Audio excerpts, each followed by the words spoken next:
Παναθηναϊκού από τον Κουτσουρέ. Τώρα είναι ο Σεϊταρίδης που πασάρει με το κεφάλι στο Βαζέχα. Βαζέχα από την κόντρα ο Λουτσιάνο. Το υποφελείται και κάνει ένα έξοχο τακουνάκι ο Αλεξανδρής. Πάτσα με το 1-0 και το πραγματοποιεί. Το γκολ από τον Αλέκο Αλεξανδρή στο 5ο λεπτό του αγώνα. Σε ένα καταπληκτικό τακουνάκι του Λουτσιάνο Ντεσόουζο που τον έβγαλε φάτσα απέναντι στον Νικοπολίδη και εκεί βέβαια πολύ σπάνια ο Αλεξανδρής αστοχή. Ο δεύτερος εν ενεργεία σκόρερ όλων των εποχών στην εθνική κατηγορία. Πίσω από τον άλλο που είναι και αυτό στο γήπεδο Βαζέχα. Και αρχηγός του Ολυμπιακού σήμερα είναι αυτός που κάνει το 0-1. Να λοιπόν το πολυπόθητο γκολ για τον Ολυμπιακό από τον Αλέκο Αλεξανδρή. Το λέγαμε ότι ο Ολυμπιακός χωρίς γκολ δεν έχει τύχει σε αυτό το μάτς. Και το πετυχαίνει τόσο νωρίς. Μόλις στο 5ο λεπτό του αγώνα. Εδώ πάλι Λουτσιάνο, τακουνάκι, φεύγει καλυπτόμενος καθαρά από το πόκολο ο Αλεξανδρής. Πλασάρει ιδανικά τον εξερχόμενο Νικοπολίδη και κάνει το 0-1 στο 5ο λεπτό ακριβώς. Εδώ. Το εξαιρετικό πλασέ με το δεξί από τον Αλέκο Αλεξανδρή. Βλάοβιτς. Παναθηναϊκός που τώρα βέβαια δεν θέλει το γκολ για να φύγει το άγχος, αλλά για να ξαναμπεί στην διεκδίκηση της πρόκρισης. Πάω τώρα για τον Ολυμπιακό που πήρε ο Νιάδης. Πολύ ωραίο ξεκίνημα σε αυτά τα πρώτα 9 λεπτά στο τέρμι. Έχει μπάλα πάνω κάτω με προσπάθειες και από τους δύο και ένα γκολ βέβαια τόσο νωρίς και μάλιστα το φιλοξενούμενο. Λουτσιάνο παίρνει πολλά μέτρα φόρα, για να δούμε. Καταπληκτικό γκολ του Λουτσιάνο. Ο Βραζιλιάνος είναι αυτός που βάζει τη σφραγίδα του στο ξεκίνημα του μεγάλου ντέρμπι.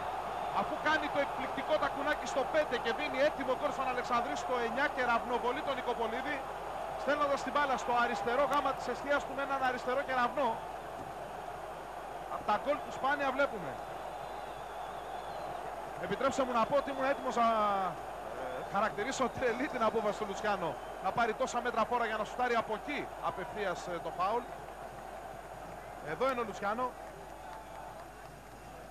Ένα εκπληκτικό γκολ για να γίνει το 0-2 λοιπόν. Κοιτάξτε εδώ το σουτ με το αριστερό. Τη φοβερή τροχιά της μπάλας ακουμπάει και στο οριζόντιο δοκάρι. Εκεί δεν πιάνεται βέβαια. Ούτε μία ευθύνη του Νικοπολίδη. Πάλι αυτό το γκολ που πρέπει να είναι από τα 40 μέτρα περίπου. Τρομερό γκολ. Απίστευτο γκολ φάουλ. Ο λόγος αμέσως στο Βαγγέλη Μελέκογλου έχουμε εξελίξει στην 11η του Παναθηναϊκού. Βαγγέλη, τι θα γίνει? Ναι, άμεση απάντηση θα είναι, η αντίδραση μάλλον ήταν άμεση από τον Το πέναλτι θα εκτελέσει ο σπεσιαλίστας, ο Άγγελος Βασινάς. Αποκρούει ο Ελευθερόπουλος εξ επαφής το γκολ για τον Παναθηναϊκό από τον Λιμπερόπουλο. Το γκολ για τον Παναθηναϊκό από τον Λιμπερόπουλο που πάντως είχε ξεκινήσει πολύ νωρίτερα και πήγε μες στη μεγάλη περιοχή και απεκόμισε και ο όφελος. Ανοίγει για το Σεταρίδη που έχει χώρο. Τώρα καλύπτει ο Ζελίας. Σεταρίδης. Συρτή σέντρα. Περνάει η μπάλα. Βαζέκα στην περιοχή. Σουτάρει. Νέα εκπληκτική επέμβαση. Ο Βλάοβιτς, συγγνώμη. Όχι, ο Βαζέχα ήταν.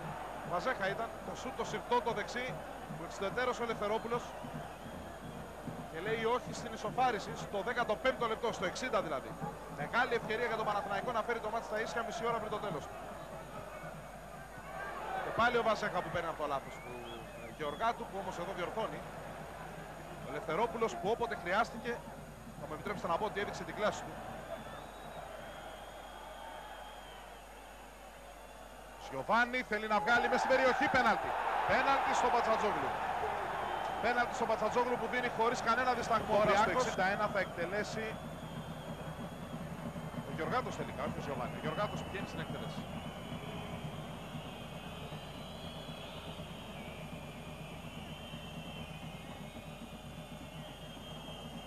Κοιτάξτε πως περιμένουν οι δύο προπονητές.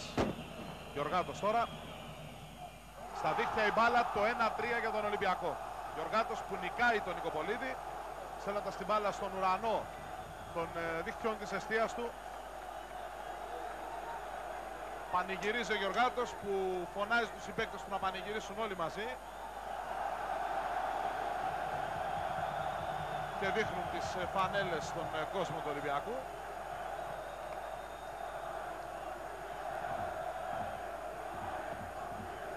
Την ώρα που οι παίκτες του Παναθηναϊκού πήγαν να κάνουν γρήγορα τη σέντρα, κάτι έλεγε ο διαιτητής με τον τέταρτο. Εδώ και πάλι ο Γεωργάτος στέλνει την μπάλα στην αριστερή γωνιά του Νικοπολίδη, στον ουρανό της εστίας του. Αυτός έχει ξαπλώσει δεξιά. Εδώ δείτε και γίνεται το 1-3.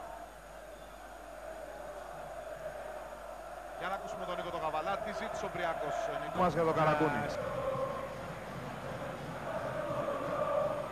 Πατσατζόγλου με τον Ινιάδη. Ο Ινιάδης που κάνει την κάθετη πολύ έξυπνη παλιά για τον Σιωβάνι. Πάτσα σε ένα ακόμη γκολ και θα το πραγματοποιήσει.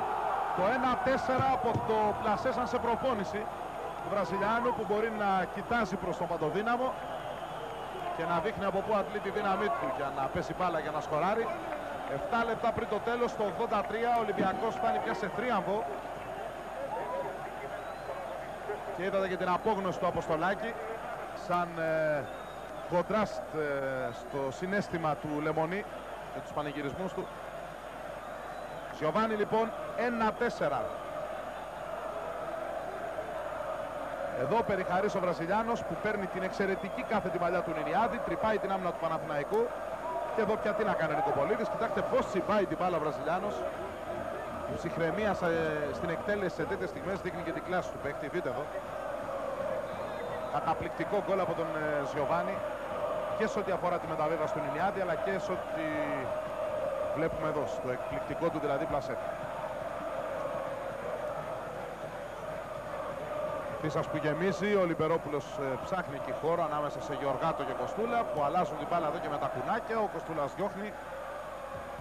Ο Κούμας είναι αυτός που κάνει την κεφάλια. Ο Ολυμπιακός έδειξε να έχει πολύ περισσότερες δυνάμεις από τον αιώνιο αντίπαλό του στο σημερινό ντέρμπι. Ένα Παναθηναϊκό που πρέπει να πει κανείς ότι δείχνει πια εξουφαινωμένος από μια δύσκολη, μια μεγάλη